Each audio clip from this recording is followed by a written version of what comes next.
నరేంద్రమోడై నడిచిండు పగ పగ మండే సూర్యుడై బాధ్యతతో బయలెల్లిండు కారణ జన్మం ఎత్తిండు నరేంద్రమోడై నడిచిండు కమలం జెండా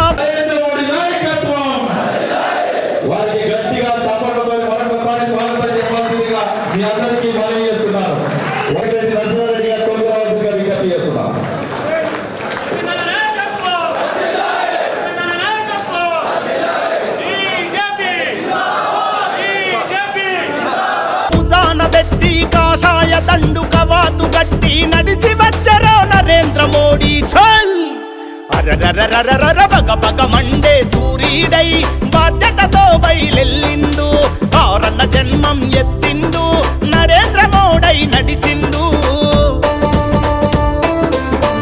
పెద్దలు అర్బన్ శాఖ సభ్యులు మన ధన్పాల్ సూర్యనారాయణ గారికి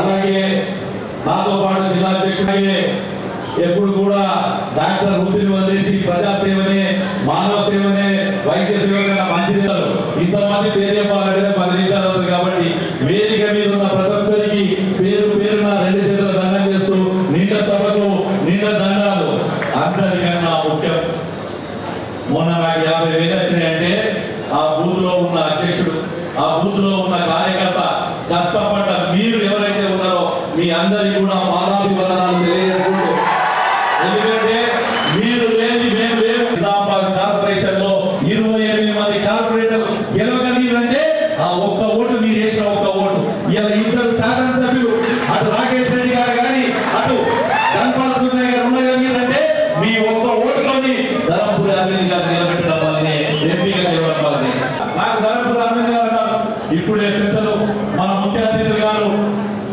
రాజ్యసభ సభ్యులు ఓబీసీ మోర్చా స్వాతంత్రంగా స్వాగతం చెప్తూ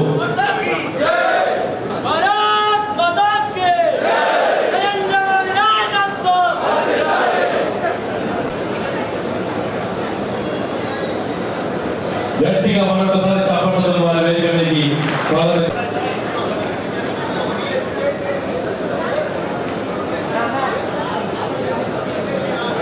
లక్ష్మణ్ గారు కూడా వచ్చినటువంటి అతిథులు దయచేసి వెనక పక్కన సమయం ఉంటే కూర్చుంటారు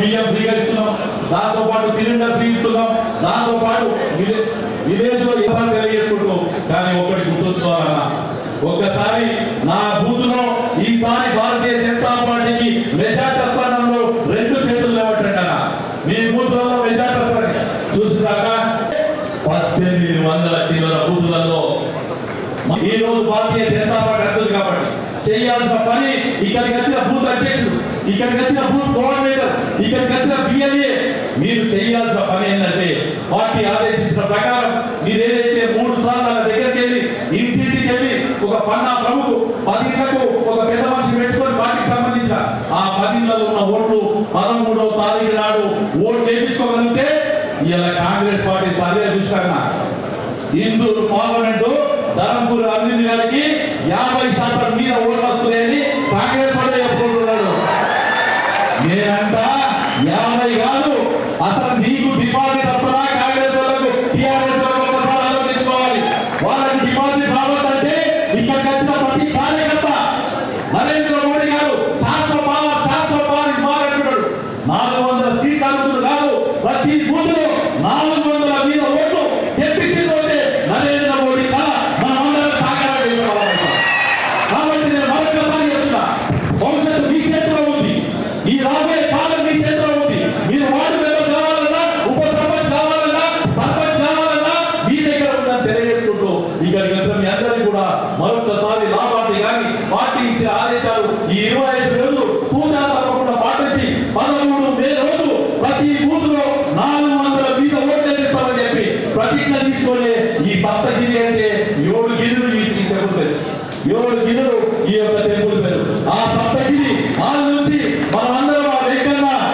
శ్రీరాముడు సాక్షిగా మన ఎల్లవేళలా మన ఎంపీ గారు అంటుంటాడు శ్రీకృష్ణుడు వారి సాక్షిగా మనందరం కూడా ప్రతి బూత్ లో 400 పై చీలు ఓట్లు చేస్తామని ప్రతిజ్ఞ తీసుకొని తెలియజేసుకుంటూ భారత్ మాతాకి 2 చేతులు నాకు ఈ అవకాశం ఇచ్చిన మీ అందరినీ కూడా కార్యకర్తలే వాడే దేవుడు ఆ ఉంటాడు మన్మడు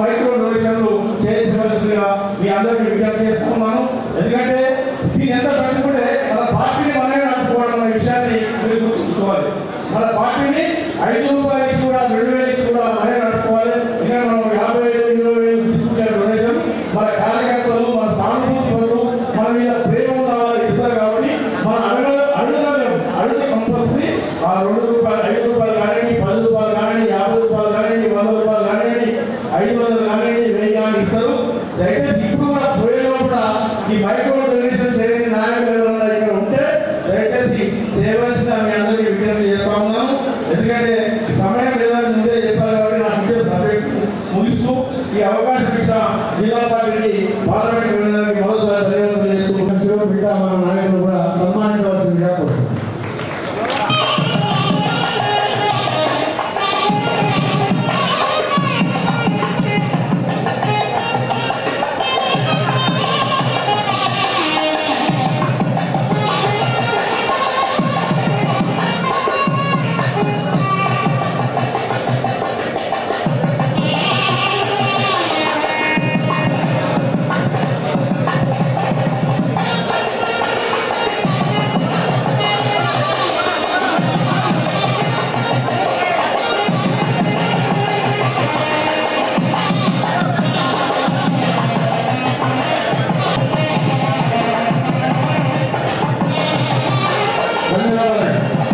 మాతాకి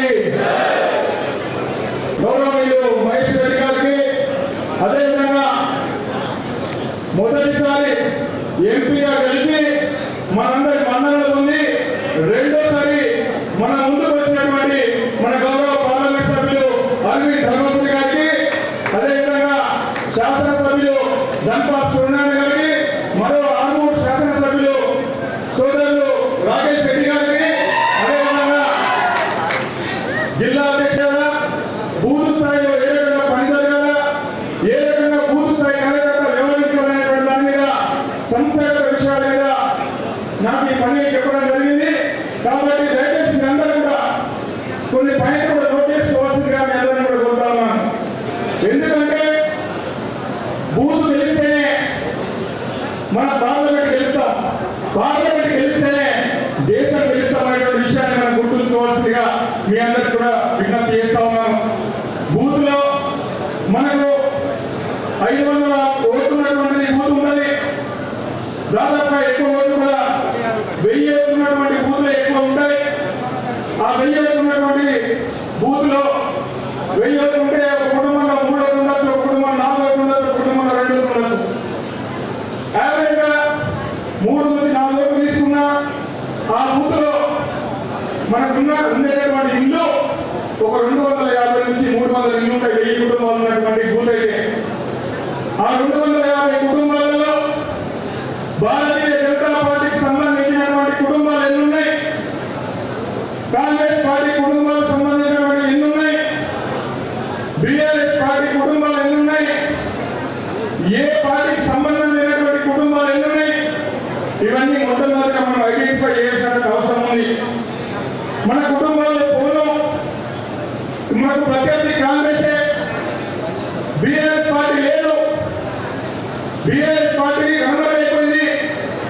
అక్కడ ఉన్నటువంటి లోకల్ కార్యకర్తలు ముఖ్యంగా గ్రామీణ ప్రాంతాల్లో ఆటలు మాత్రమే చూస్తారు. ఆ బీఆర్ఎస్ పార్టీ ఉన్నటువంటి కార్యకర్తలు మన ప్రధాన శత్రువు ఎవరు? దానికి కాంగ్రెస్ పార్టీ అని కూడా. కాబట్టి కాంగ్రెస్ పార్టీని ఎట్లా ఓడగొట్టాలా అనే ఆలోచన వాళ్ళు ఉంటుంది. మనం కూడా వాళ్ళని కన్విన్స్ చేయాలా. మీరు ఎట్లా గెలిచేది లేదు, మీరు ఓటు డ్రా చేసుకోవడం వేస్ట్. మీరందరూ కూడా ఈసారి భారతీయ జనతా పార్టీకి ఓటేయండి, కమలం పువ్వు ఓటేసి మా అభ్యర్థికి మద్దతు ఇవ్వండి చెప్పి అడగాల వాళ్ళ కుటుంబాలకు వెళ్ళి. అదేవిధంగా న్యూట్రల్ సంబంధించినటువంటి కుటుంబాలు ఉంటాయి, ఏ పార్టీకి సంబంధం ఉండదు, వాళ్ళ పనులు వాళ్ళు చేసుకుంటారు, వ్యాపారాలు చేసుకుంటారు, వ్యవసాయం చేసుకుంటారు, ఇంకో పని చేసుకుంటారు, ఏ పొలిటికల్ పార్టీకి సంబంధం ఉండదు. అటువంటి కుటుంబాలు ఏమైనా విషయాన్ని కూడా ఐడెంటిఫై చేయాలి. ఆ కుటుంబాల దగ్గరికి వెళ్ళి అన్న ఈ దేశం కోసం, ఈ దేశ భవిష్యత్తు కోసం, మన బాల్యకాల భవిష్యత్తు కోసం, ఈ దేశంలో 2014 కంటే ముందు ఈ దేశంలో ఉన్నటువంటి పరిస్థితి ఏంటి, 2014 తర్వాత ఈ దేశంలో మారినటువంటి పరిస్థితి ఏంటి, దేశంలో నరేంద్ర మోడీ గారు ప్రధానమంత్రి పదవి చేపట్టిన తర్వాత ఏ రకమైనటువంటి మార్పు సంభవించింది, ప్రపంచ దేశాల్లో భారతదేశమైనా ఏ రకమైనటువంటి గౌరవం దొరుకుతుంది, ఇటువంటి విషయాలన్నింటినీ కూడా స్పష్టంగా చెప్పి మీరు ఆ న్యూట్రల్ ఓటర్లు అందరినీ కూడా భారతీయ జనతా పార్టీ తీసుకోవాల్సిన అవసరం. మీద ఉన్న పెద్దలందరికీ, వేదిక ముందున్న బూత్ అధ్యక్షులకు, ఇన్ఛార్జీలకు, బిఎల్ఏలకు మరియు అనేక సంవత్సరాల నుండి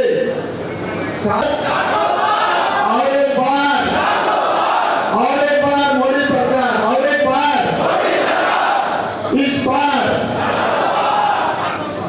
అనేటువంటి ఏమంటారా? నరేంద్ర మోడీ ఏంటిది? పులి. కాంగ్రెస్ ఏంటిది? పిల్లి. పప్పు పులికి పప్పు ఉంటుందా? నక్కకు నాగలున్నంత తేడా, నా మోడీ గారికి, రాహుల్ గాంధీ. ఇదే మా బాగా చెప్పిండు. ఓవైసీని సపోర్ట్ చేస్తున్నారు కాంగ్రెస్. అంటే మనం మైనార్టీ అందరూ కాంగ్రెస్ చేయాలా, నేను ఓవైసీ చేస్తాను. ఎవరి ఓవైసీ? మనమే సినిమా చూసాం. ప్రధానంగా దేశమంతా మోడీ మనం పెద్దలు చెప్పినట్టు పార్లమెంట్ ఎలక్షన్లు అయితే ఉన్నాయి. రాబోయే తెలంగాణ 2020 ఎలక్షన్లో భారతీయ జనతా పార్టీ అధికారంలోకి రావడానికి పార్లమెంట్ ఎలక్షన్లే సాధ్యం. అత్యధిక స్థానాలు పార్లమెంట్లో మనం గెలిచామనుకోండి తెలంగాణలో. ఆ తర్వాత మనకు లోకల్ ఎలక్షన్స్ ఉన్నాయి, స్థానిక ఎలక్షన్స్ ఉన్నాయి, కార్పొరేషన్ ఎలక్షన్స్ ఉన్నాయి. ఇవన్నీ కూడా మనకు సునాయాసంగా గెలుచుకునే అవకాశం ఉంటుంది. కానీ ఎక్కడ కూడా ఎటువంటి అవకాశం లేకుండా కేవలము ఈ 25 రోజులు మనము కష్టపడితే రాబోయే రోజులంతా కూడా భారతీయ జనతా పార్టీ. మోడీ గారికి ఏం బాధపడలేదు రాకుంటే ఎవరికి బాధపడుతుంది? ఆ రోజు దేశ ప్రజలు దురదృష్టం. ధర్మం మోడీ గారు వెళ్తే మూడోసారి మనం ధర్మానికి మద్దతిస్తున్నట్లు, అభివృద్ధికి మద్దతిస్తున్నట్లు. ఆ తర్వాత మన ముందు తరాల గురించి మనము గమనంపు ఓటేయాల్సిన అవసరం ఉన్నది. ఎంతైనా మీరందరూ కూడా ఇక్కడ ఉన్న బూత్ కార్యకర్తలు, అధ్యక్షులు ఈ విషయము మనము ప్రతి ఓటర్ దగ్గరికి, ప్రతి ఇంటికి తీసుకెళ్చిన అవసరం ఎంతైనా ఉంది. ఇక కనీయ రీతిలో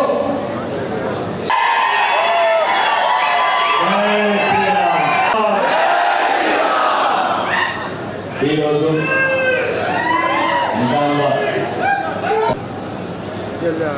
జిల్లా అధ్యక్షులు పల్లె గంగారెడ్డి గారు, సత్యనారాయణ గారికి,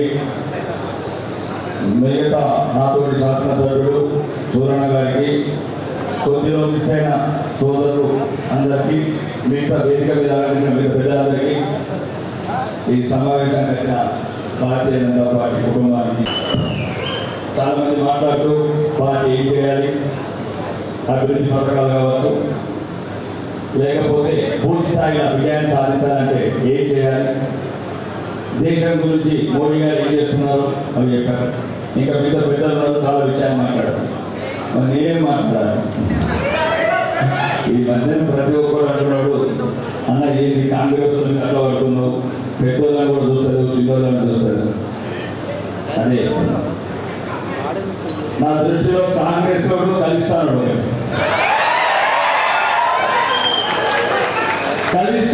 దేశం బయట దేశం పెరుగుతున్నాడు. కాంగ్రెస్ ఏమో దేశం నుండి దేశం కోరుకుంటున్నాడు. భవిష్యత్తులో పట్టించుకుంటేమన్నా ఎందుకు పట్టించుకోవాలి? కాంగ్రెస్ పార్టీ ముస్లింల పార్టీలో ఏది పట్టించుకోవాలి? కాంగ్రెస్ పార్టీ ఈ సిఏ చట్టాన్ని వ్యతిరేకించే ఈ జగ్త్యాలు ఇప్పుడు పార్లమెంట్ అభ్యర్థి ఎందుకు పట్టించుకోవాలి? అదే చెప్తున్నాను. ఎవరైనా సరే ధర్మానికి వ్యతిరేకంగా, దేశానికి వ్యతిరేకంగా, వాడు 70 ఏళ్ళు ఉన్నాడా, వాడు 90 ఏళ్ళు ఉన్నాడా, వాడు 90 ఏళ్ళు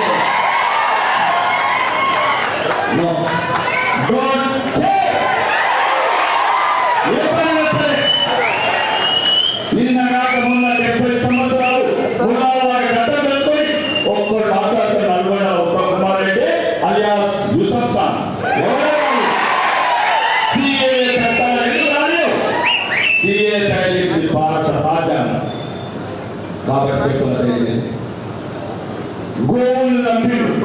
సాధువులను చంపిండు, హిందువులను చంపిండు. ఎవరు మాట్లాడతారు వాళ్ళ గురించి?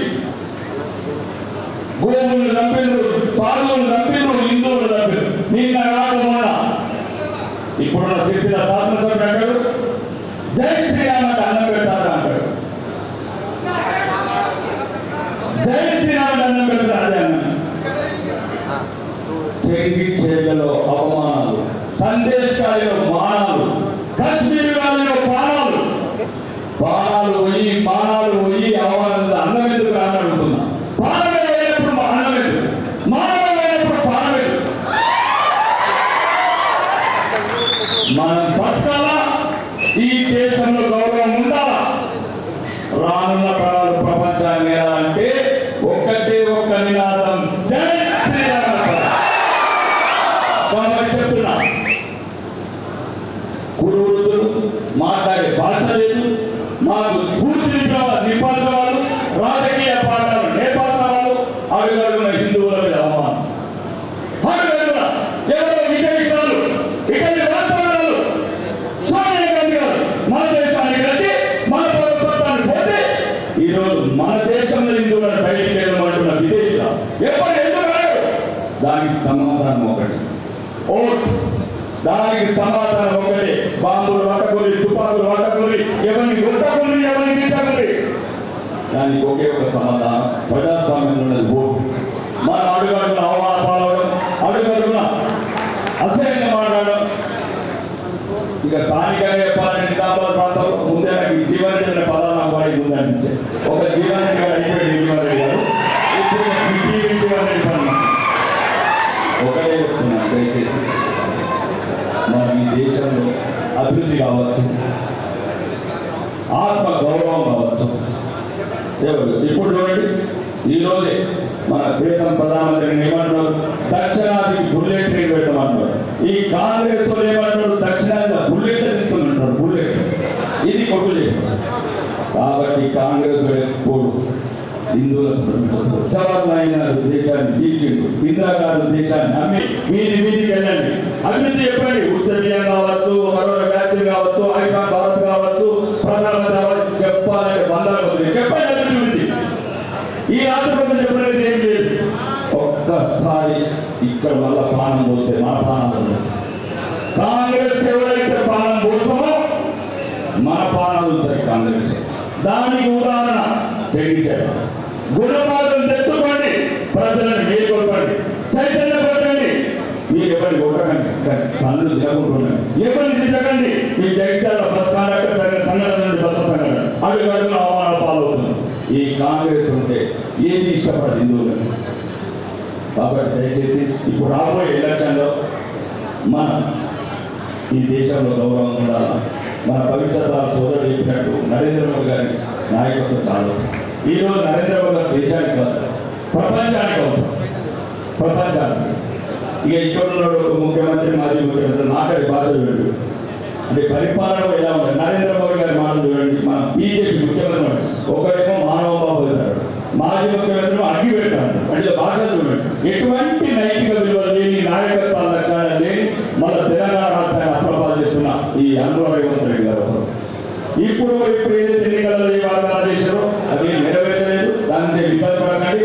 ఒకటి ఈ దేశంలో ఏదున్నా అభివృద్ధి కావాలన్నా, ఆత్మకరణ ఉండాలన్నా, మనం గౌరవంగా బతకాలన్నా, ఈరోజు మనం గెలవాలన్నా గెలిపించి గెలిచి కొట్లాడడం.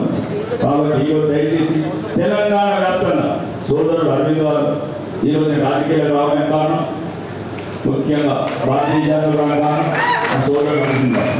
ఈరోజు తెలంగాణ వ్యాప్తంగా గుర్తింపు వచ్చిందంటే భారతీయ జనతా పార్టీ కారణం. కాబట్టి భారతీయ జనతా పార్టీ ఉంటేనే మనం అందరం ఉంటాము, గౌరవం ఉంటాము. ఇంకా చాలా విషయాలు మాట్లాడతాను. అత్యధిక మెజారిటీ విషయం మనస్థానం కావాలి, మీ కళలు నిలవాలి, మా కళలు నిలవాలి. ఈ కళలన్నీ ఢిల్లీలో వెళ్ళాలి. ఒక్కటి చెప్తున్నాను, అభివృద్ధి కావాలని చూడండి. కాంగ్రెస్ సెంట్రల్లో అధికారంలో కాంగ్రెస్, ఇక్కడ అడ్రాస్ లేదు టీఆర్ఎస్. వీళ్ళతో వికేది మనం సుమారు 12 సీట్లు గెలిపించుకుంటే ఒక 5 కేంద్ర మంత్రులు అవుతే, మనం 4 ఎంపీలు ఉంటేనే 9 లక్షల కోట్లు తెచ్చుకున్న వాళ్ళం. ఒకవేళ 12 మంది ఎంపీలు 4 కేంద్ర మంత్రులు సుమారు 30 లక్షల కోట్లు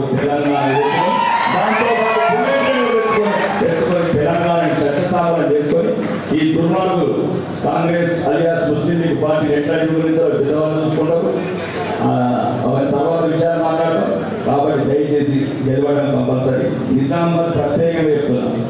నిజామాబాద్ ఎందుకంటే భోజనాలు ఒకడు వాడు ఉద్యోగాలు కూడా ఉంటే పగవాడి మా ఇద్దరి మీద నిధులు రావాలన్నా పైన రావాలన్నా కానీ కంపల్సరీ పార్లమెంట్ సభ్యులు గెలవడం ముఖ్యం. మీరందరూ మీ గురించి, మీ భవిష్యత్ తరాల గురించి, ఈ దేశం గురించి ఒక్కసారి ఆలోచించి మీ పవిత్రమైన ఓటుని కాకుండా ప్రజలను చేయకూడదు. మీరు ఎట్లన్నా బీజేపీ భూతలు కావచ్చు, నాయకులు కావచ్చు. నాయకులు అంటూ లక్షలాది మంది ప్రేరేపించడం, ఉత్సాహపరచడం, ఉద్రేకపరచడం, చైతన్యపరచడం ఇవన్నీ వేసి ఈ తెలంగాణను అత్యధిక మేరకు గెలిపించుకొని భారత మాత రుణం తీసుకున్నాం. రెండోది ఈరోజు పెద్ద నాయకులు చెప్పారు, అన్నకు రావడం లేదు పార్టీకి, భారతీయ జనతా పార్టీ యాక్టివ్ ఉంటుంది అంటే నన్ను మీ అందరికి వర్తిస్తుంది. మీ అందరికి వర్తిస్తుంది. నన్ను ఎవరు విలువ లేదు, అవసరం లేదు అని అన్నాడు. అయితే నేను ఒకటే మాట అన్న, మన అవసరం ఎవరికి ఉన్నా లేకున్నా భారత మాతకుందన్న మన అవసరం అని చెప్పిన. భారత మాత మన అవసరం, మీ అందరి అవసరం. వ్యక్తులను పట్టించుకోకండి, నాయకులను నడుచుకోకండి, ఎవరు అన్నా చిన్న ఏమి ఇబ్బంది పడకండి. కానీ మీ అందరి అవసరం, మనందరి అవసరం ఈ భారత మాతకుంది. ఈ భారత మాత రుణం తీసుకొని ఈ భారతదేశాన్ని ఉజ్వలంగా వెలుగెట్టి పాల్గొంచుకొని ఈ విజయంలో భాగస్వాములు అవుదామని అందరినీ కోరుకుంటూ ఈ అవకాశం ఇచ్చిన పెద్దలందరికీ భారత్ మాత. పూర్తి సంకేతాలు వస్తా ఉన్నాయి. నిజామాబాద్ పార్లమెంట్ ఖచ్చితంగా గెలుచుకుంటాం, కానీ ఎంత మెజారిటీలో గెలుచుకుంటాం అనేది మనం ఈరోజు మీ అందరి కష్టం ఆధారపడుతుందని భావిస్తూ ఉన్నాను. మిత్రులారా, నరేంద్ర మోడీ గారు ఈ దేశంలో ఎక్కడో 11వ స్థానం ఉన్నటువంటి భారతదేశ ఆర్థిక వ్యవస్థని తీర్చిదిద్ది ఈ భారతదేశ ప్రపంచంలో ప్రతి భారతీయుడు తలెత్తుకొని తిరిగే విధంగా 5వ ఆర్థిక శక్తిగా ఈ భారతదేశాన్ని ముందుకు నడిపిస్తూ గత 10 సంవత్సరాల్లో ఒక అవినీతి మధ్య లేకుండా, ఒక కుంభకోణం లేకుండా ఈ భారతదేశాన్ని అభివృద్ధి పథంలో ముందుకు నడిపిస్తున్నటువంటి నరేంద్ర మోడీ గారి నాయకత్వంలో ముఖ్యంగా మూడోసారి ఈ భారతదేశం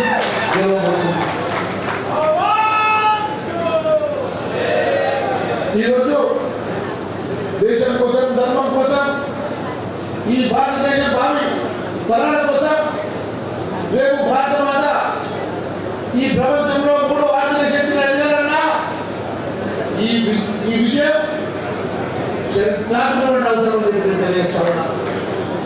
ప్రతి యువకుడు, ప్రతి ఒక్కరూ దేశం, ధర్మం కోసం ఈసారి నరేంద్ర మోడీ గారిని గెలిపించడం ఇక్కడ ఉన్నటువంటి ప్రతి భారతీయుడికి అవసరం కూడా నేను తెలియజేస్తా ఉన్నాను. గరీబ్ ఆవాజ్ యోజన కింద అదే విధంగా గరీబ్ కళ్యాణ్ యోజన కింద దాదాపు 80 కోట్ల మందికి ఉచితంగా విజయాన్ని పంపిణీ చేసేటువంటి నాయకులు ఎక్కడ ఉన్నారంటే అది కేవలం నరేంద్ర మోడీ గారు తెలియజేస్తా ఉన్నారు. 25 కోట్ల మందిని పేదరికం నుంచి మధ్యతరగతికి మార్చినటువంటి నాయకులు ఉన్నటువంటి నరేంద్ర మోడీ గారిని గొప్పగా మనం చెప్పగలుగుతున్నాం. ఒక్కసారి రావడం ఏంటి, దాదాపు 10 కోట్ల మందికి ఉచిత గ్యాస్ ఇచ్చి దాదాపు 73,000 కోట్ల రూపాయలు వారి మీద ఖర్చు పెట్టి ప్రతి పేదవాడు, ప్రతి మహిళకి ఇబ్బంది లేకుండా అభివృద్ధి కోసం చేస్తా ఉంటే కాంగ్రెస్ పార్టీ ఏం చేస్తామని ఒకసారి ఆలోచన చేయండి. స్కామ్లు ఎక్కడ పడితే అక్కడ అభివృద్ధి కేవలం 4 నెలల్లోనే ఈ రాష్ట్రం అభివృద్ధి ఏంటంటే 4 నెలల్లోనే ఎక్కడ పడితే ఎక్కడ ఆర్టికల్స్లు, పీటల్స్ వచ్చినాయంటే ఒక్కసారి ఆలోచన చేయాల్సిందిగా తెలియజేస్తా ఉన్నాను. నోటికి వచ్చిన అబద్ధాలు, నోటికి వచ్చినని సంక్షేమ కార్యక్రమాలు ఇస్తామని చెప్పేసి మేనిఫెస్టోలో పెట్టి ఈరోజు 6 గ్యారెంటీలు కాదు కదా, మీరు ఇచ్చినటువంటి 412 హామీలో ఏ ఒక్క హామీ కానీ, ఏ ఒక్క గ్యారెంటీ కానీ ఇస్తున్నా. ఇప్పటి వరకు ఒక్క గ్యారెంటీ నేను పూర్తి చేసామంటే నేను దేనికన్నా సిద్ధమని చెప్పి తెలియజేస్తా ఉన్నాను. ఇప్పటి వరకు ఒక్క గ్యారెంటీ కూడా అమలు చేయకుండా పూర్తిగా అమలు చేసినట్టుగా మీరు పేదలను ఇస్తా ఉన్నారు.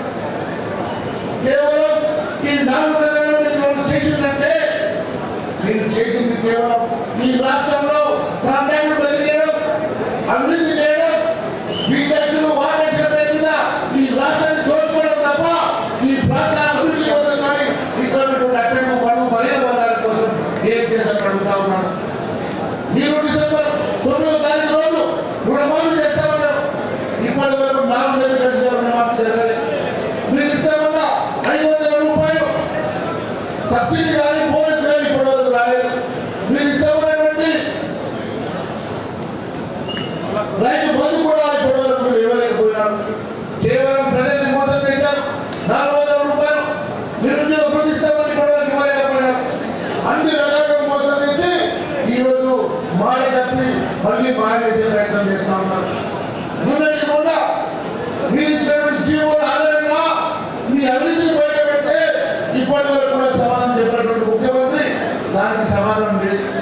వారు కానీ వారి మంత్రులు కానీ ఇప్పటి వరకు భారతీయ జనతా పార్టీ ఈ ప్రభుత్వం చేసినటువంటి అవినీతిని బట్టబయలు చేసి మీరు ఇచ్చినటువంటి జీవోలు బయట పెట్టి ఏ విధంగా భారతీయ జనతా పార్టీని కొట్టారట, పనిని కొట్టారట.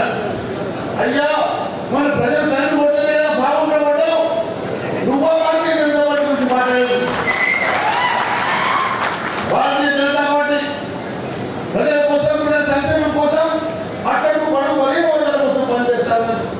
నువ్వు అవినీతి చేసి, నీ కూతురు అవినీతి చేసి, నీ కొడుకు అవినీతి చేసి ఈరోజు జైలు పడితే నువ్వు మధ్య గురించి మాట్లాడుతూ ఉన్నావు. నిన్న మొదటి వరకు ఎవరు వస్తారో చూసుకుందాం. తప్పకుండా నమ్మడం కదా. ఆదాయంతో సాగొచ్చి నీ కూతురు అరెస్ట్ చేస్తే ఈరోజు మధ్య గురించి మాట్లాడుతున్నాను అడుగుతున్నా. నేను ఒకటి అడుగుతా ఉన్నాను, నీ వయసులో నీకున్న వయసు నువ్వు చెప్పేటువంటి అబద్ధాలు ఎప్పుడన్నా Bharatiya Janata party current meter పెట్టామని చెప్పారా?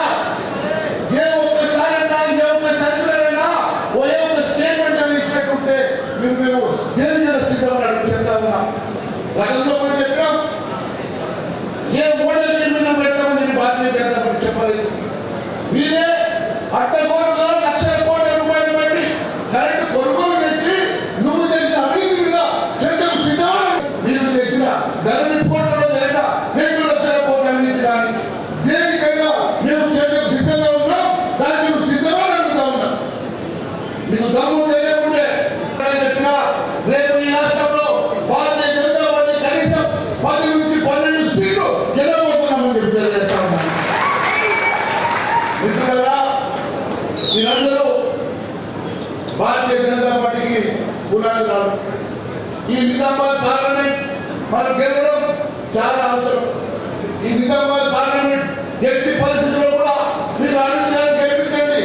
రేపు అరవింద్ గారు ఈ నిజామాబాద్ పార్లమెంట్ పరిధిలో అభివృద్ధి కోసం కానీ ఈ రాష్ట్రంలో వారి వ్యక్తిగత నాయకులుగా మీ అందరి మనలో పొంది మీ అందరికీ సేవ చేస్తారని కూడా తెలియజేస్తూ అవకాశం ధన్యవాదాలు చేస్తూ భారత్ మాతాకి జై శ్రీరామ్. జై సీతారాం. జై సీతారాం. కుటుంబ సభ్యులందరికీ, పైన ఉన్న వాళ్ళందరికీ కూడా చేతులు జోడించారు నమస్కారాలు తెలియజేస్తా ఉన్నా. కింద ఫ్లోర్లో ఉన్న వాళ్ళందరికీ కూడా పాదాభివందనాలు తెలియజేస్తాం. హాళ్ళు సరిపోతలేవు. ఇవాళ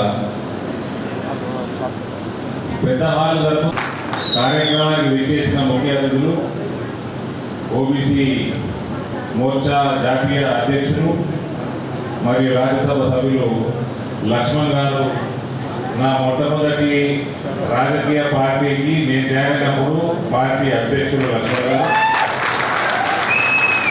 గత దాదాపు 6.5-7 సంవత్సరాల నుంచి నా ఎదుగుదలలో కీలక పాత్ర పోషించింది డాక్టర్ లక్ష్మణ్ గారు. అదేవిధంగా సోదరులు పెద్దలు నిర్మల్ శాసనసభ్యులు, మన భారతీయ జనతా పార్టీ అసెంబ్లీలో ఫ్లోర్ లీడర్ మహేశ్వర్ రెడ్డి గారు, పెద్దలు నిజామాబాద్ అర్బన్ మాసంలో ప్రతిరోజు 5 సార్లు చెప్పులు గిల్లు మనకట్టు మాకేం సపోర్ట్ వచ్చిందో నేనేం కంప్లైంట్ చేయలేదు.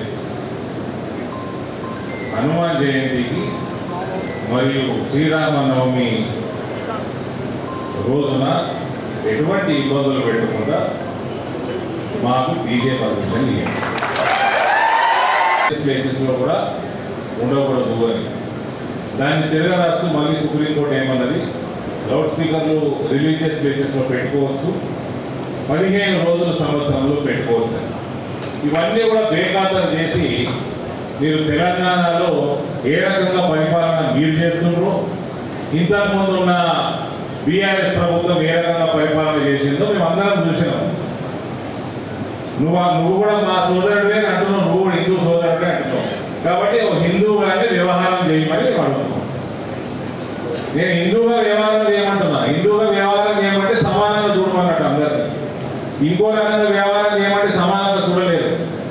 కేవలం హిందూ రాష్ట్రంగా హిందువులు మెజారిటీ ఉన్నంత కాలమే ఈ దేశం సెక్యులర్ ఉంటుంది అని పెట్టుకోండి. హిందువులు ఒకసారి మైనారిటీ అయితే ఈ దేశం సెక్యులర్ ఉండదు.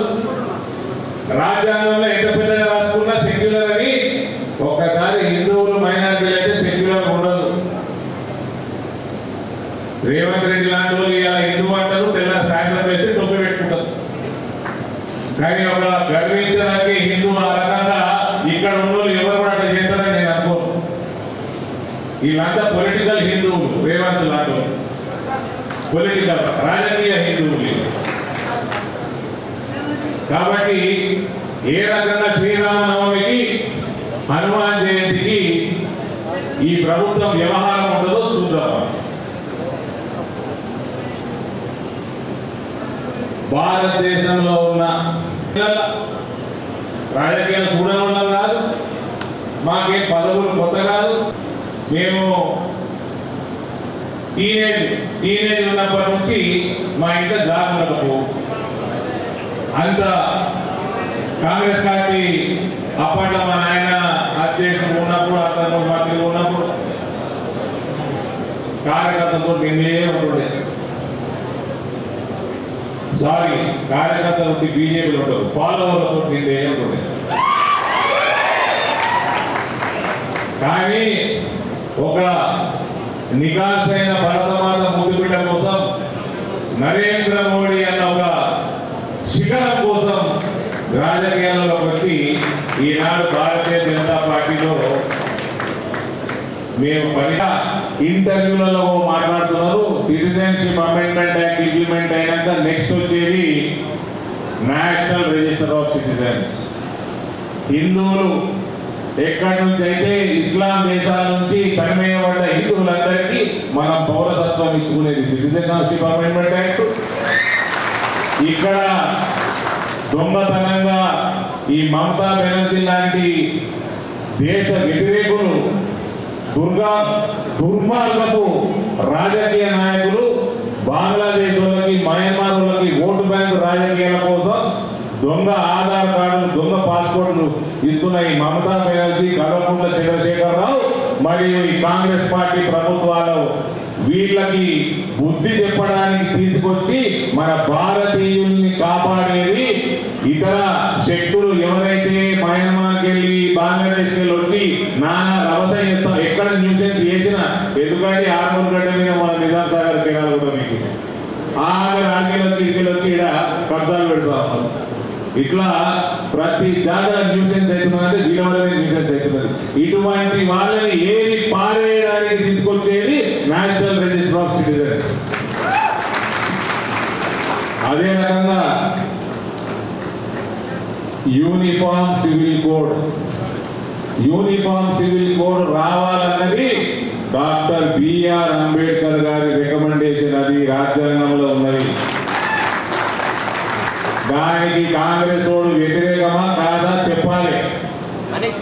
సిఏఏకి వ్యతిరేకమని చెప్తారు, ఎన్ఆర్సీకి వ్యతిరేకమని చెప్తారు, యూనిఫామ్ సివిల్ కోడ్కి వ్యతిరేకమని చెప్తారు. ఇవన్నీ అర్థమవుతుంది. ముస్లింలకు కూడా అర్థమైతే మంచిది. వాళ్ళకి అర్థం కానిస్తలేరు కాంగ్రెస్ వాళ్ళు, వాళ్ళని మభ్య పెడుతున్నారు.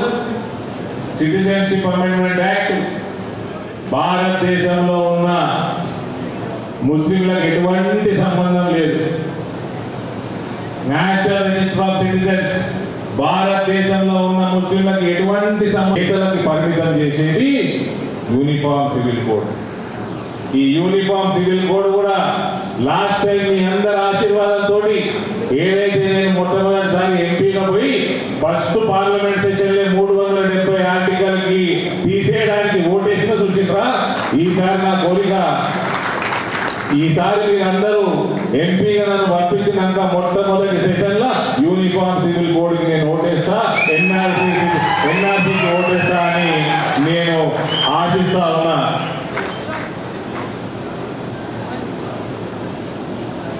వక్ఫ్ బోర్డు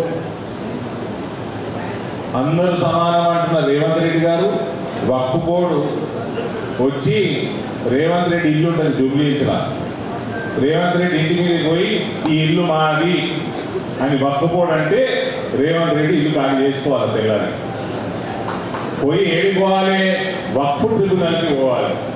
వక్ఫ్ ట్రిబ్యునల్ పోయి ఆయన కింద నిలబడాలి. ఇక పైన వాళ్ళు ఉంటారు, జడ్జిలు ఉంటారు. జడ్జిలందరూ వాళ్ళు ముస్లింలే, మళ్ళా అలా వేరే జడ్జిలు ఉండరు.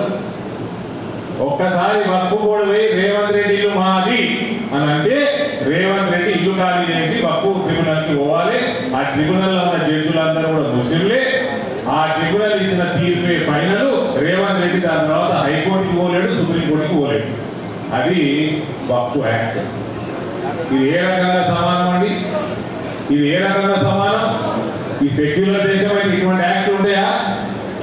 ఇటువంటి యాక్ట్ మందిరాల మీద వస్తున్న ఆందాన్ని మనం అందరం హుండీలల్లా తిరుమల తిరుపతి దేవస్థానం ఆందాన్ని రోజుకి 4 కోట్లు ఇళ్ళకెళ్ళి తీసుకుపోయి నువ్వు ముస్లిం క్లరిక్లకి జీతాలు ఇస్తున్నావు, నువ్వు మత మార్పిడి ప్రోత్సహిస్తున్నావు ఇదే పైసలతో. కానీ అవతల మతాలతో దగ్గర వస్తున్న వాళ్ళ మస్జిద్లలో చర్చిలలో వచ్చే పైసలు నువ్వు ప్రజల మీద ఖర్చు పెడతలేవు. ఇదే సెక్యులర్ దేశం, ఇదేనా సెక్యులర్ దేశం?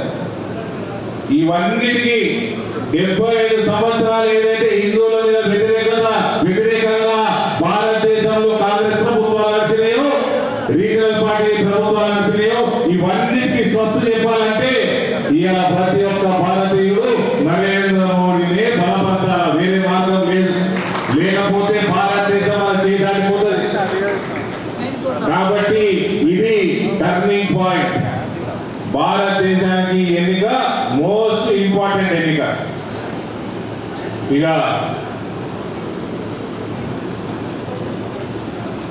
ఆర్మూర్లో మనకు ఎమ్మెల్యే ఉన్నది, వారికి ఓటేస్తారట. బంగ్లాదేశ్కి వచ్చిన ముస్లింలకి, మయన్మార్కి వచ్చిన ముస్లింలకి ఆరతి పడతాడు. ఆరతి. ఉత్తరప్రదేశ్ ఏమైంది? 11,000 లౌడ్ స్పీకర్లు కత్తెర పెట్టింది. 35,000 లౌడ్ స్పీకర్లకి సమర్థించారు. 35,283 లెక్క తప్పదు. 35,283 లౌడ్ స్పీకర్లకి సమర్థించారు. 13,000కి కత్తెర పెట్టిరు. రేవంత్ ఆడ ఉన్నాడు అసలైన హిందూ.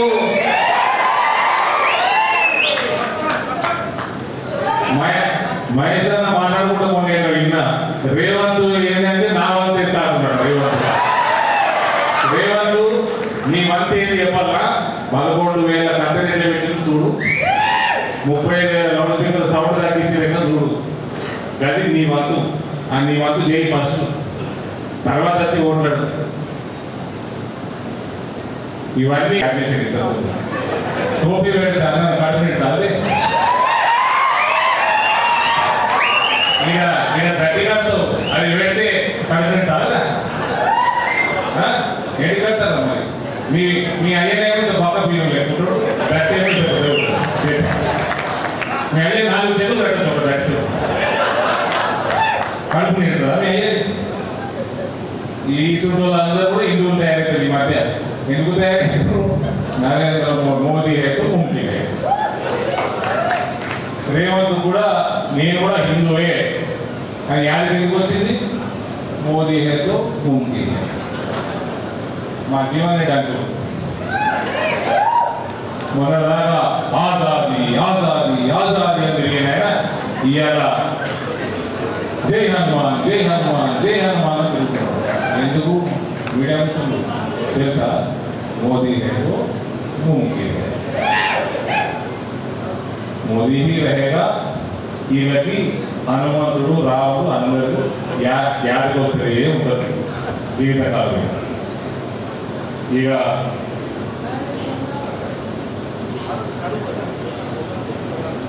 చేస్తూ మరొకసారి ప్రతి ఒక్క నా కార్యకర్త సోదరుడికి సోదరిమణికి చేతులు జోడించి నమస్కారాలు తెలియజేస్తూ శ్రీరామనవమి శుభాకాంక్షలు కూడా మరోసారి తెలియజేస్తూ సెలవు తీసుకుంటా ఉన్నాను. భారత్ మాతాకి జై శ్రీరామ్.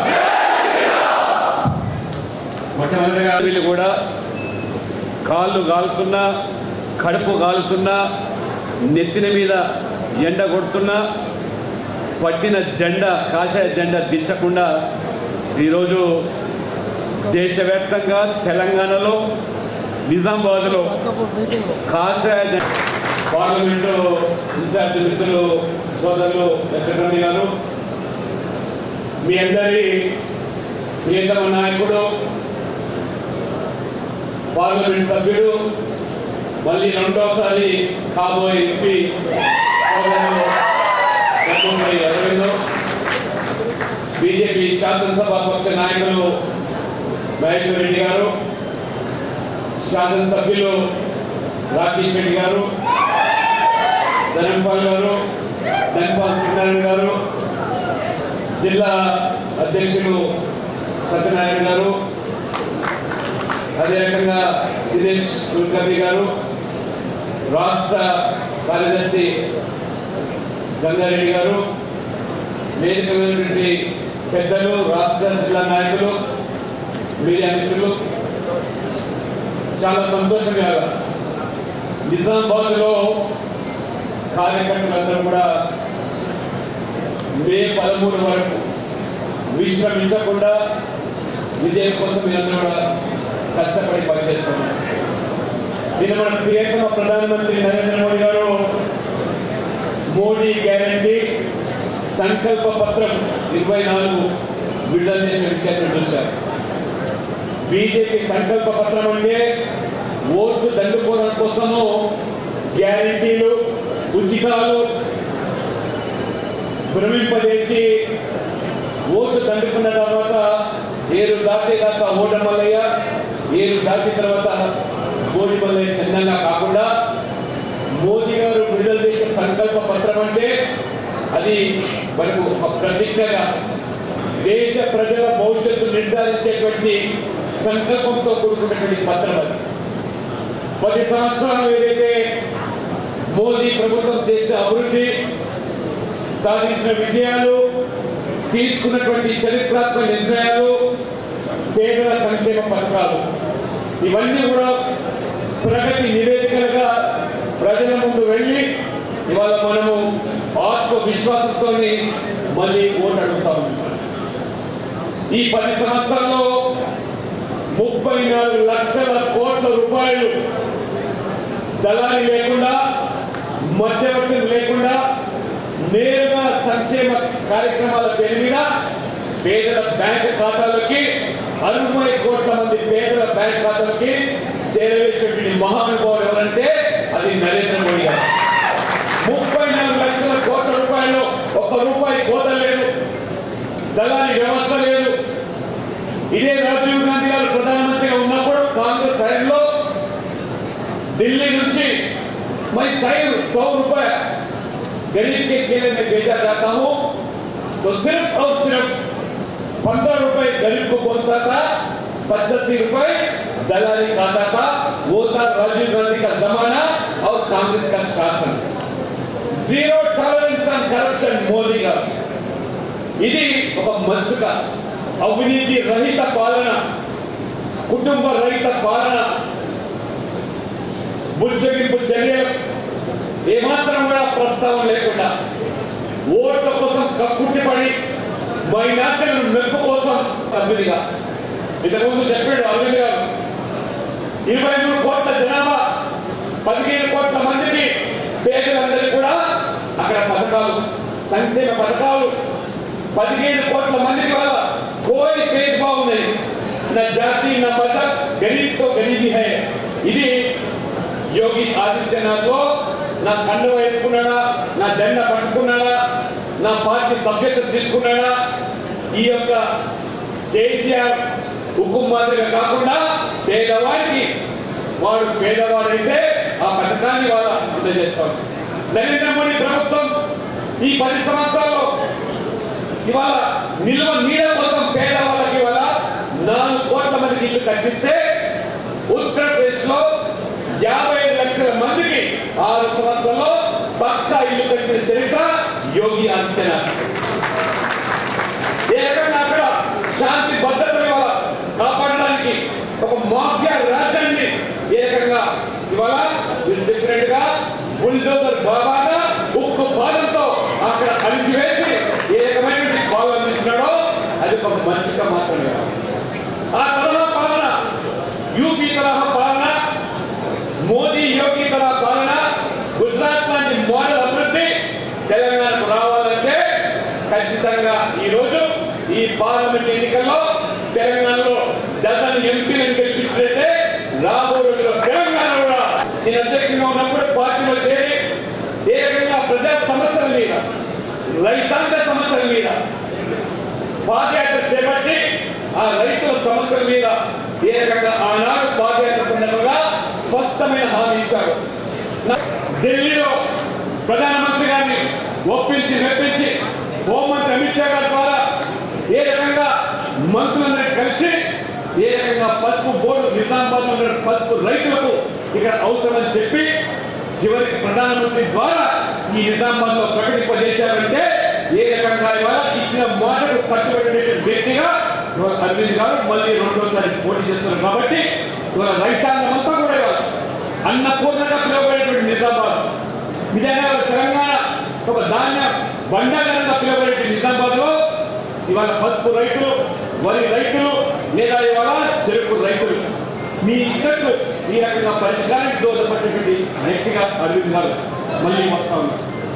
గతంలో మీరు ముఖ్యమంత్రి కూతురు కవిత ఏ రకంగా రోజు నిజాం షుగర్ ఫ్యాక్టరీ తెరిపిస్తాను బోధనలో మూతపడ్డ ఫ్యాక్టరీని అని చెప్పి వాగ్దానం చేస్తే నేను ఆ రోజు ఎమ్మెల్యేగా అనేక పర్యాయాలు ఆ నిజాం చక్కెర ఫ్యాక్టరీకి సంబంధించి ఆ యజమానులు వచ్చి ముఖ్యమంత్రితో కలిసి మేము ఈ ఫ్యాక్టరీ తెరుస్తాం మేము పరిష్కారం చేపట్టి ప్రభుత్వం సహకరించని చెప్పి ముందుకొస్తే అసెంబ్లీలో కనీసం సమయం కూడా ముఖ్యమంత్రి ఇవ్వకుండా వాళ్ళు 10 సార్లు వచ్చి మేము తప్పకుండా నిజామాబాద్ లో ఉన్నటువంటి బోధన రైతులకు మేము చెరుకు ఫ్యాక్టరీ తెరిపిస్తాం ఆ రైతులు ఆడుకుంటామని చెప్తే మంచిగా కూడా అపాయింట్మెంట్ ఇవ్వబట్టి కేసీఆర్ గారు మీ కూతురు ఏ రకంగా ఆ రోజు మీ లావాదేవీల కోసం మీ వాటా కోసం ఆ రకంగా వాళ్ళు ఇబ్బంది పాల్చేస్తే మూతపడ్డ పరిశ్రమ తెప్పిస్తారని చెప్పి మాట తప్పిన వంశం మీదైతే ఇవాళ బీజేపీ ధర్మపురి వంశం ఇచ్చిన మాట కట్టుబడినటువంటిది అని ఇవాళ భారతీయ జనతా పార్టీ కార్యకర్తలు ఇవాళ గర్వంగా చెప్పాలి. ఇవాళ ఓటాడాలి. ఇవాళ నేను చెప్తాను ఇవాళ రైతులు ఇవాళ ఒక్కసారి మీరు పరిశీలించండి. మామూలు స్థాయిలో ఇక్కడ ఉన్నటువంటి వరి పండించే రైతులు గిట్టుబాటు ధర 1300 రూపాయలు క్వింటల్కి అయితే ఈ 10 సంవత్సరాల్లో 2200 రూపాయలు ఇవాళ మోదీ ప్రభుత్వం ఇవాళ ఎంఎస్పీ కింద 2200 ఇస్తామంటే ఏ రకంగా ఇవాళ వ్యవసాయాన్ని ఇవాళ లాభసాటిగా మార్చడానికి నరేంద్ర మోడీ ప్రభుత్వం కట్టుబడిందో ఒకసారి ఆలోచన చేయాలి. అంతేకాదు వరి ధాన్యం కోసం ఈ తెలంగాణలో 1,30,000 కోట్లు వ్యయం చేసి వరి ధాన్యాన్ని కొనుగోలు చేసిన ప్రభుత్వం అంటే అది నరేంద్ర మోడీ ప్రభుత్వం. అదే రకంగా పసుపు కూడా ఏ రకంగా ఆ రోజు 2014లో 6,000 క్వింటల్ ఉన్నట్లయితే ఇప్పుడు ప్రస్తుతం 20,000 రూపాయలు క్వింటల్ పసుపు ఇవాళ అమ్ముడుపోతుందంటే అది భారతీయ జనతా పార్టీ నరేంద్ర మోడీ ఇవాళ అరవింద్ యొక్క కృషి అనే విషయాన్ని మనం మర్చిపోకూడదు. కాబట్టి ఈరోజు అంతేకాదు ఇవాళ నరేంద్ర మోడీ గారు వ్యవసాయాన్ని లాభసాటిగా చేయాలి. మీ హయాంలో మీ ప్రభుత్వంలో రామగుండం ఎరువుల కార్యాలయం మూతపట్టే గెలిచారా లేదా, ఎంపీ ఉన్నారా లేదా, మా ప్రభుత్వం ఉన్నదా లేదా అని కాకుండా ఒక టీమ్ ఇండియా తెలంగాణ బాగుపడితేనే దేశం బాగుపడని చెప్పి విశ్వసించే ప్రధానమంత్రి నరేంద్ర మోడీ గారు ఆ మూతపడ్డ ఎరువుల కర్మాగారం తెప్పించడానికి 6,330 కోట్ల రూపాయలు ఖర్చు పెట్టి ఆ కర్మాగారం తెప్పిస్తే ఇవాళ యూరియా కానీ ఏ రకంగా తెలంగాణ రైతులకే కాదు, ఆంధ్రప్రదేశ్ రైతులకే కాదు, మొత్తం అడిగిన వెంటనే అడిగిన మేరకు సరసమైన ధరలో ఇవాళ ఎరువులు సరఫరా అవుతుంటే దక్షిణాది రాష్ట్రాలకు అందరూ కూడా ఇవాళ రామగుండం ఎరువుల కర్మాగారం ఇది నరేంద్ర మోడీ గారు. మీ హయాంలో నిజాం చక్కెర ఫ్యాక్టరీ మూతపడితే మా హయాంలో రామగుండం మూతపడ్డ రామగుండం కర్మాగారాన్ని తెచ్చినటువంటి పార్టీ ఘనత అది నరేంద్ర మోడీ ప్రభుత్వం చెప్పబడే సందర్భంగా తెలియజేస్తుంది. అంతేకాదు రామగుండంలో 100 మెగావాట్లతో కొరత లేకుండా ఉండాలి, రైతులకు ఇవాళ కరెంటు ఇస్తామని చెప్పి మభ్య పెట్టేటువంటి ఈ ప్రభుత్వం మీరు ఆ విధంగా కాకుండా ఇవాళ రామగుండంలో 100 మెగావాట్ల ఇవాళ ఎన్టీపీసీ ద్వారా ఆ రకంగా ఉత్పత్తి చేస్తే 1600 మెగావాట్లు థర్మల్ పవర్ ప్లాంట్ కూడా ఆ రకంగా రామగుండంలో నరేంద్ర మోడీ గారు మాకు లాంఛనంగా ప్రారంభం చేశారు. అంతేకాదు నిజామాబాద్ లో railway station Amrit Bharat station పేరు మీద మరి అరవింద్ గారి యొక్క చొరవతో ఇవాళ రైల్వే స్టేషనే కాదు దాదాపు 40 స్కూల్స్ కూడా ఇవాళ నిజామాబాద్ లో ప్రధానమంత్రి శ్రీ పథకం కింద దానికి కావాల్సిన ఇన్ఫ్రాస్ట్రక్చర్ చక్కటి భవనాల నిర్మాణం కోసం కేంద్రీయ విద్యా పాఠశాలకు కూడా బోధనలో నిజామాబాద్ లో సిరిసిల్లలో ఇది మోదీ ప్రభుత్వం కల్పించిన విషయాన్ని ఈ అభివృద్ధి ఎజెండాతో ఇంటింటికి వెళ్లాల్సిన అవసరం ఉంది. కానీ ఈరోజు మీరు చూస్తా ఉన్నారు కులం పేరు మీదనో మతం పేరు మీదనో రాజకీయాలు చేసే కాంగ్రెస్ పార్టీ ఇవాళ నరేంద్ర మోడీ గారు ఒక చక్కటి సంకల్ప పత్రాన్ని ప్రజల ముందు పెడితే వికసిత భారత్ కోసం అభివృద్ధి చెందిన దేశం కోసం ప్రపంచంలోని విశ్వ గురుగా మార్చడానికి వారు ఆహారం కృషి పెడతా ఉంటే వారి జీవితం అంతా కూడా వారి దేశం కోసం పనిచేస్తూ ఉంటే నిన్న మాట్లాడతారు కాంగ్రెస్ నాయకులు మోదీ గారి యొక్క సంకల్పం వికసిత భారత్ కాదు విభజన భారత్ అని చెప్పి ఈ టుకుడే గ్యాంగుతో కలిసి పాదయాత్ర చేసే రాహుల్ గాంధీ ఈ దేశాన్ని కులం పేరు మీద మతం పేరు మీద విభజించేటువంటి రాజకీయాలు చేసే మీరు ఇవాళ వికసిత భారత్ గురించి మీరు ఇవాళ మాట్లాడడానికి నైతిక హక్కు లేదు. మీరు విభజన రాజకీయాలు చేస్తున్నారు. ఇవాళ భారతీయ జనతా పార్టీ ఇవాళ దేశ సమగ్రత కోసం ఇవాళ కాశ్మీర్ నుంచి కన్యాకుమారి వరకు అటక్ నుంచి కటక్ వరకు ఈ దేశంలో ఉన్న పౌరులందరూ కూడా ఒకటే భావించి ఇవాళ మోదీ గారు పనిచేస్తూ ఉంటే ఇవాళ మీరు ఈ విపక్షాలు మోదీ గారిని విమర్శించడానికి అభివృద్ధి ఎంతసేపు మీరు ఇవాళ మోదీ గారిని వ్యక్తిగతంగా దూషించాలి, మోదీ గారిని విమర్శించాలి, మోదీ గారి కుటుంబం లేదని చెప్పి ఒక ప్రభుత్వం మన బీహార్లో మాట్లాడుతుంది. అయ్యా బాబు ఇవాళ మోదీ గారు ఈ దేశమే నా కుటుంబం, ఈ దేశంలో ఉండే ప్రతి పౌరుడు కూడా నా కుటుంబ సభ్యులుగా అని చెప్పి వారు భావిస్తూ ఉంటే మీరు ఈ కుల పార్టీలు కుటుంబ పార్టీలు అవినీతి కుంభకోణంలో కూడుకుపోయిన మీరు ఇవాళ సగం మంది జైల్లో ఉన్నాయి, సగం మంది బెయిల్ ద్వారా జైలు నుంచి వచ్చి మీరు కూటమిగా ఏర్పడి ఈ రకమైన రాజకీయాలు చేస్తూ ఉంటే దేశం గమనిస్తూ ఉన్నది, ప్రజలు ఆలోచన చేస్తూ ఉన్నారు. వాళ్ళు అందుకని ఇవాళ మీరు సోనియా గాంధీ ఎవరి కోసం పనిచేస్తున్నారు, తన బిడ్డ రాహుల్ గాంధీ ప్రధానమంత్రి కోసం పనిచేస్తా ఉంది. ఇవాళ సమాజ్వాదీ పార్టీ అఖిలేష్ ఇవాళ ములాయం సింగ్ యాదవ్ ఎవరి కోసం రాజకీయాలు చేస్తున్నారంటే కొడుకును అఖిలేష్ యాదవ్ ను ముఖ్యమంత్రి చేయడానికి ఒక రాజకీయ పార్టీ మీ రాజకీయాలు. లల్లు ప్రసాద్ యాదవ్ ఎవరి కోసం రాజకీయాలు లేదా బిడ్డ కవిత కోసం మీరు రాజకీయాలు చేస్తున్నారు. నేషనల్ కాన్ఫరెన్స్ ఇవాళ ఫరూక్ అబ్దుల్లా ఎవరి కోసం అంటే ఉమర్ అబ్దుల్లాను ముఖ్యమంత్రి చేయాలని చెప్పి తమిళనాడులో ఎవరైతే ఇవాళ డిఎంకే పార్టీలలో ఇవాళ సనాతన ధర్మాన్ని వినాశనం కోసం కోరుకుంటున్న ఆ పార్టీ ఆ యొక్క స్టాలిన్ కొడుకు డాడీని మారిన ముఖ్యమంత్రి చేయాలని కోరుతున్నారు. కానీ ఇవాళ నరేంద్ర మోడీ గారు ఇవాళ దేశమైన కుటుంబం కాబట్టి దేశ ప్రజలు మన బిడ్డల భవిష్యత్తు కోసం నరేంద్ర మోడీ గారు పనిచేస్తూ ఉంటే వాళ్ళ బిడ్డల రాజకీయ భవిష్యత్తు కోసం పనిచేసేది కాంగ్రెస్ పార్టీ కావాలన్నా ఈ యొక్క టీఆర్ఎస్ పార్టీ కావాలన్నా మీరు ఆలోచన చేయాల్సిగా నేను కోరుతాను. దయచేసి ఇవాళ మరి కొంతమంది బీఆర్ఎస్ నాయకులు మొన్నటి వరకు మాట్లాడారు. ఎలక్షన్ కూడా అదే నాడు అందరూ అడ్డుపోతారు అంటే వీళ్ళకి ఓటేడా వీళ్ళు పేరు తెలంగాణ రాష్ట్ర సమితి వీళ్ళు ఆంధ్రప్రదేశ్ నుంచి కొట్లాడుకొని అందరూ కొట్లాడితే తెలంగాణ ఏర్పడితే ఆయన ఏం మాట్లాడతారండి? ఆయన మధ్య ఉండి మాట్లాడతారా, మధ్య లేకుండా మాట్లాడతారా? అసలు వీళ్ళ పార్టీకి వీళ్ళు నమ్మితే ఏంది, నమ్మకుంటే ఏంది? ఇవాళ ఏదైనా మేనిఫెస్టో ప్రజలు తీసుకున్నారు 140 కోట్ల మంది భారతీయులు మేనిఫెస్టో ఏదైనా సీరియస్ తీసుకుంటారంటే అది కేవలం నరేంద్ర మోడీ మేనిఫెస్టో సీరియస్ తీసుకుంటారు. వేరే ఏ పార్టీ కూడా పట్టించుకోరు. 400 సీట్లు నరేంద్ర మోడీ గారి నాయకత్వంలో నడిచే ఎన్డీఏ ప్రభుత్వానికి వస్తాయి. దాంట్లో ఎటువంటి డౌటు లేదు. ఇవాళ ప్రతి ఒక్క భారతీయుడికి ఇది మోస్ట్ లైఫ్ టైంలో మోస్ట్ ఇంపార్టెంట్ ఎన్నిక ఇది. ఇవాళ సిటిజన్షిప్ అమెండ్మెంట్ యాక్ట్ ఈ మధ్య ఇంప్లిమెంట్ అవ్వడం మొదలైంది. ఎన్ఆర్సీ నెక్స్ట్ వస్తుంది అని అమిత్ షా గారు చెప్పిండ్రు. యూనిఫామ్ సివిల్ కోడ్ ఈ ఎన్నికల ప్రణాళికలో ప్రముఖంగా ఉన్నది. భారతీయ జనతా పార్టీ ఎన్నికల ప్రణాళికలో మరోటి 1 నేషన్ 1 ఎలక్షన్ కూడా తీసుకొస్తామని ఎన్నికల ప్రణాళికలో మా బీజేపీ మేనిఫెస్టోలో ఉన్నది. కాబట్టి ఇటువంటి మేజర్ చేంజెస్ భారతదేశంలో మంచి కోసం, భారతదేశంలో ఉంటున్న భారతీయుల మంచి భవిష్యత్తు కోసం తీసుకుంటున్న బీజేపీ మేనిఫెస్టో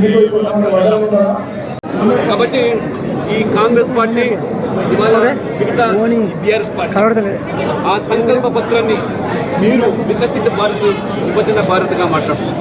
మీరు ఎవరైతే కులం పేరు మీద, మతం పేరు మీద దేశాన్ని ముక్కలు చేసి ముక్కలు పడుతున్న వాళ్ళతో ఇవాళ కూతమిస్తున్నారు. మీరు విభజన రాజకీయాలు మీదైతే వాళ్ళ వికసింప భారత్ను వాళ్ళ మోదీ గారు కోరుకుంటున్నారు. కాబట్టి ప్రపంచంలోనే 3వ ఆర్థిక దేశంగా తీర్చిదిద్దడానికి 3వసారి ప్రధానమంత్రి అయిన తర్వాత మోదీ గారు చేసి తీరుతారనే విషయాన్ని ప్రజలు గమనిస్తున్నారు. కాబట్టి తెలంగాణలో కూడా ఖచ్చితంగా 10-12 సీట్లు బీజేపీ గెలవడము, ఆ పార్లమెంట్ ఎన్నికల తర్వాత అనేకమైనటువంటి రాజకీయ మార్పులు తెలంగాణలో టీఆర్ఎస్ పూర్తిగా మునిగిపోయిన పడవ భవిష్యత్తులో మునిగిపోయే పడవ కాంగ్రెస్ కాబోతుంది. కాబట్టి రేవంత్ రెడ్డి గారు మీరు మిషన్ 15 పేరు మీద ఏదైతే ఇవాళ మీరు మీ మమతా బెనర్జీ స్వయంగా 40 సీట్లు సాధించలేని కాంగ్రెస్ పార్టీ వాళ్ళ దేశంలో చెప్పిన మీరు మీ యొక్క గత చరిత్రను గమనించి తెలంగాణ ప్రజలు సిద్ధంగా ఉన్నారు బీజేపీని గెలిపించడానికి.